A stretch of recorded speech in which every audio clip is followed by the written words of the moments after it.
Kyle here from All Media Reviews. I'm gonna just pause. I'm not gonna go on to the Empire 2006 just yet. It's coming soon, probably sometime, at least by next week, if not earlier than that. But a couple things, at least one thing for this video, um, is the Kevin Gilbert estate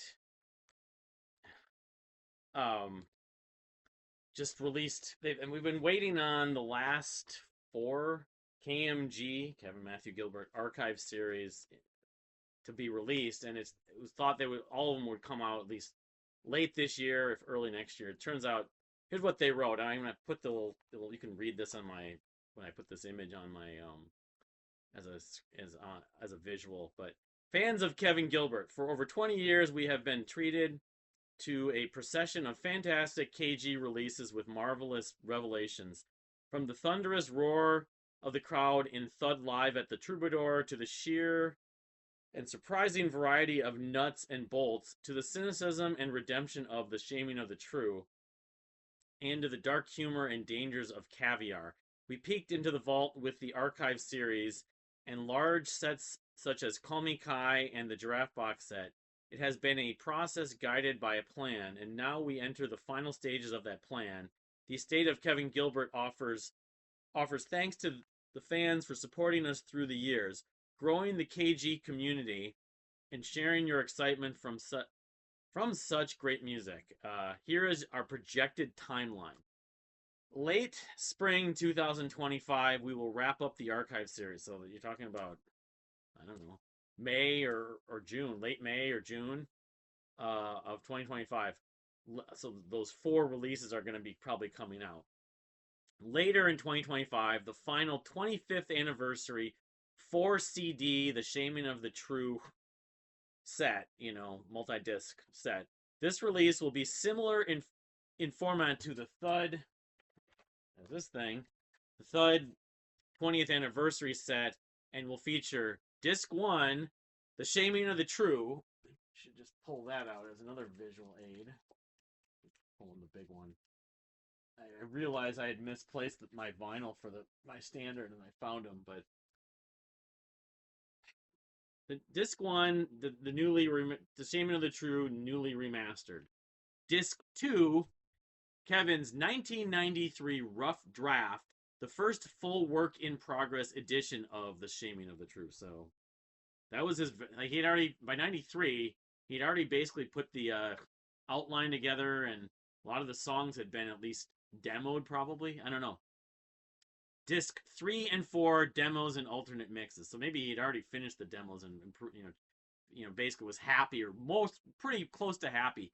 He was doing, that was before Thud came out, so he was kind of actually working on some of the Shaming of the True simultaneously with Thud, which, you can say, well, some of the songs like Shadow Self could have ended up on the Shaming of the True, maybe.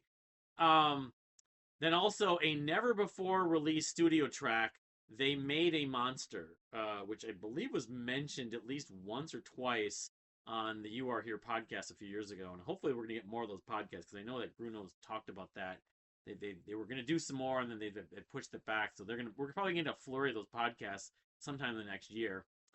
But They Made a Monster, originally intended for use in an alternate shaming storyline.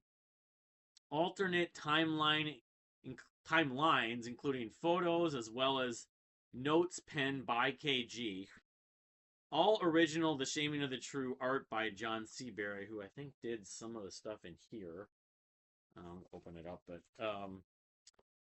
some of the artwork that was the extra artwork, and my hands are full. But and then finally, as closure to this grand adventure of physical product, late in 2025, we'll bring a Kevin Gilbert biographical coffee table book.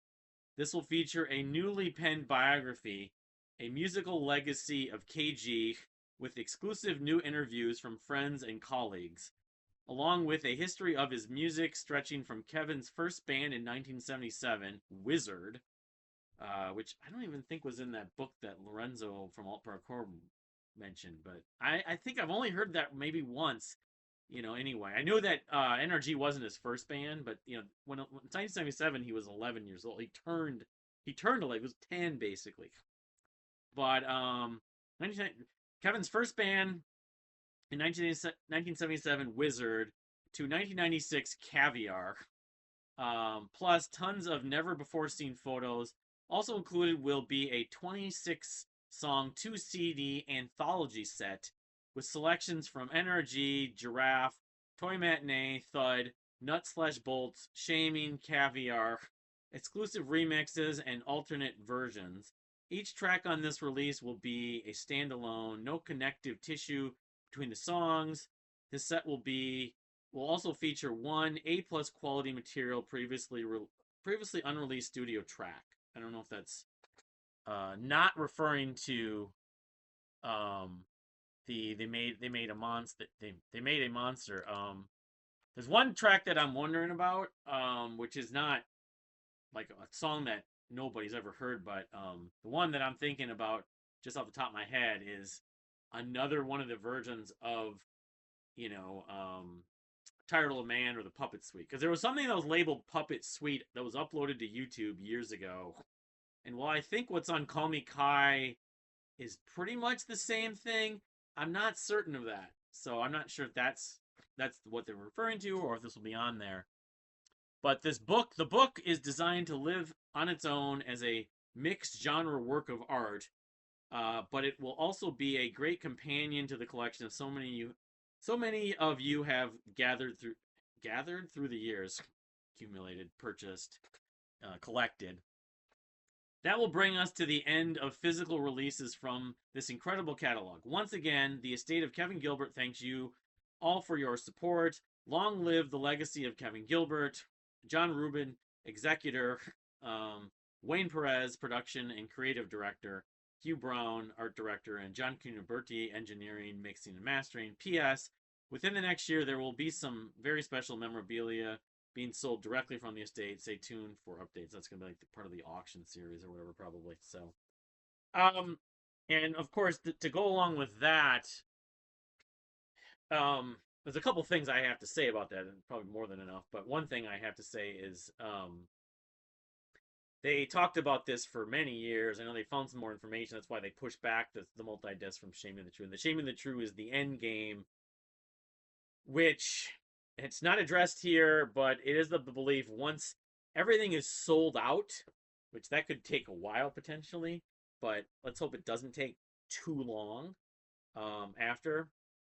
They're going to look to include at least some of this material on the streaming services. Not all of it, probably, unfortunately, but some of it. Some of it more than right now on Spotify. All there is Thud, Toy Matinee, and Energy. The standard Energy. I don't know some of the extra tracks are on there. Forget. So you're talking stuff like both Giraffe albums, probably. You might be talking about the Live at the Roxy Toy Matinee. I remember asking him, and he said that Nuts and Bolts probably won't be. But you're talking about the Shaming of the True, of course, as well. And Call Me Kai would not be, unfortunately. So I don't, and that's when we talked to him a few months back about this, but talked to Bruno on Facebook page. Of course, I did the Thud Tracks series, basically dissecting this and the other versions of Thud a little less than a year ago. That was last, whatever it was, February, March, April, in that window of time. My intention is, and I mentioned that toward the end of when I finished this up, and then I did the live at the Joytown Welcome to Joytown DVD live album, which was live at the Troubadour also. I said I plan to do something similar series for the Shaming of the True. Shaming of the True, the standard version, not this has all the extra ones, but has 14 tracks. So, on the surface, well, it's 14 videos. Unfortunately, I'm sure it won't even be anywhere near that. Stuff like, of course, Miss Broadway probably be on there.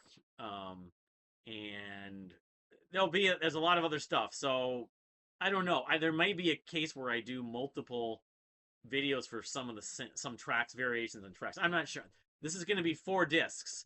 So, I anticipate that the Thud Tracks and Thud sort of dissection, I don't know, it was like 16 videos, something like that. I would estimate it probably will be closer to 20, 25, even though it's only 14 tracks. Could be up to 25 videos, maybe more even. And when that comes, because the Thud thing was not a short deal for me. I anticipate this being more work potentially, but hopefully worthwhile. It is my second favorite album, so that's something to plan for when this stuff comes out. Other than those two archive discs are coming out, like you said, late spring, so May or maybe early to mid June. Could be late June. Could be around my birthday. I'm wondering if the Shaming is going to come out maybe next fall. The Shaming of the True Multidisc, this whole 4 disc thing, book. It's going to be a book, just like I mentioned. That it makes sense. They'll probably do a Shaming, and that will be of a similar format, 4 discs with one more slot here. I would think maybe in September. I don't know. Maybe earlier. It'd be nice, but if they're trying to work on this book, this coffee table book, which by the way, my wife has purchased 2 books from Andrew Sandoval, I believe it was, that were monkeys based. Big epic books, a lot of photos, extra, etc. They're talking similar. Those suckers, I don't know how much she paid for them. She paid for them, but I'm thinking she paid over 100 maybe for them. I opened one of the boxes and cut my finger on it because she got one. The newest one from Andrew Sandoval came out. That was like just a few weeks ago. The box. I gotta wear gloves when I do that. But we could show those books at some point. This sucker, if it's as extensive as they're talking, yeah, it could probably be. I mean, I don't know. Maybe it won't be $100, but I could see it being over 100. But well worth it. I'm sure it's not going to be. It will be thorough. Um, who they're interviewing for the book, and they're obviously probably already planning to work on it right now. I don't know. There'll probably be some stuff on one of those podcasts about it. I would think, at least when it comes out. But and I could almost try to do a prediction on that anthology. It's basically a compilation of Kevin Gilbert stuff. I could try to do a prediction. It'd be interesting. And they're going to include Call Me Kai stuff, which is great. I don't think that they would reach out to me as much as I would. Maybe I'm wrong. I would love. Gruner does know me. He once even offered me the ability to buy a test pressing of Thud, which wasn't being offered to many people. But I'm sure there's a lot of people. I don't have any I don't have any rare photos, of course, of Kevin. I don't have any experience with Kevin. I really don't have the expertise in the background to add the sort of a lot of the sort of lot of anecdotes. I would say Lorenzo would probably be, because Lorenzo did a lot of research for that book. However, if he was intending to include in this book, in this coffee table book, in the write up and in the story, the experience of the fans, especially the fans that came along, after he posthumously, fan base relating to the prog rock scene and Dream Theater, specifically how I got to know Kevin Gilbert. Maybe he'd think about me. I wouldn't expect it, but yeah, certainly I've consumed and been very engulfed and very as knowledgeable as I've been, and as knowledgeable as any fan on YouTube probably, and pretty most. I mean, but I wonder if he's going to contact like Lennart Fagerman, because that dude has a massive collection, and he's been around much longer than me. I don't know. I don't know if it's going to be just people Kevin played with, industry people, a lot of the usual suspects, a lot of people that knew him personally that might even have some of this stuff. People in the Facebook group that go back way, that have a lot more personal experience with Kevin than I do. But maybe, maybe I would just be happy if any fans get in there, if Lorenzo gets in there. It would be great to see a representation of Kevin Gilbert's life and then his sort of legacy with his estate, posthumously, especially on the internet, to sort of see that representation, because that has sort of become this little shining light for some of us that really latched on to someone's music that really meant something and really kind of represented them. I don't know, maybe Central Wilson will be interviewed. I wouldn't be surprised. But anyway, that's kind of the gist of it. I mean, yes, I'm curious about the alternate timeline. There's the plot of The Shaming of the True, of course, has its sort of linear and story arc, the sort of the rise and downfall of the sort of hero or anti-hero or protagonist, at least. But in the alternate timeline that they did talk about a little bit with, I think, Nick and maybe even John Kerneberti a couple years ago on You Are Here, that there was an alternate timeline, alternate story. What ends up happening to Johnny Virgil? Does he end up, instead of sort of burning out and not getting his break, maybe he just takes a break and then ends up, I don't know. It's interesting how Kevin would have written that rock opera finale. Maybe there's more details. Maybe there's more references, sort of kind of blatant almost metaphors for some of his experiences. I don't know. It's going to be interesting. It's going to be very curious. So it's like multifaceted release. It's not just, getting all these bonus tracks, but you're getting a whole new way of looking at the Shaman of the True, another version of it in effect. And you're going to get, you're going to get a lot of extra stuff, probably a lot of the extra music, just like this thing. Basically, a lot of the songs are completely different.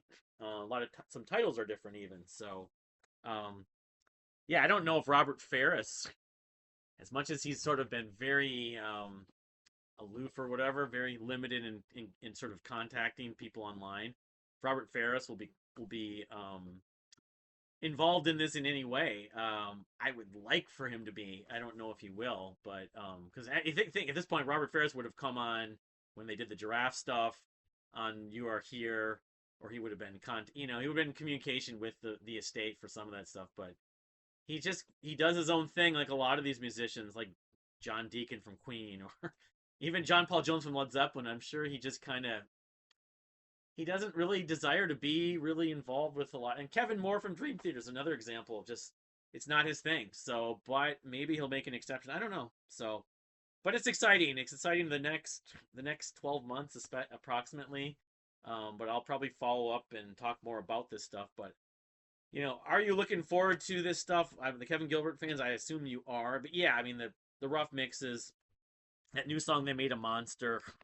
I'm wondering if some of this is going to be darker than like of the Caviar ilk. Like I've always felt like, Ghetto Beautiful Things was pretty dark, and then he went darker in Caviar. But, and of course the archive, the last four archive discs should be interesting, and then come maybe 2026, even earlier maybe. But some of the stuff with the streaming, and some of these people that have longed for the streaming services to have more of his music, including myself, because I always want to put it on playlists on Spotify, even on YouTube. That's something also to be excited for the next year. But anyway, that's it for the Kevin Gilbert news. I think I'm going to make a separate video about some other stuff. But thank you for watching. We'll see you next time.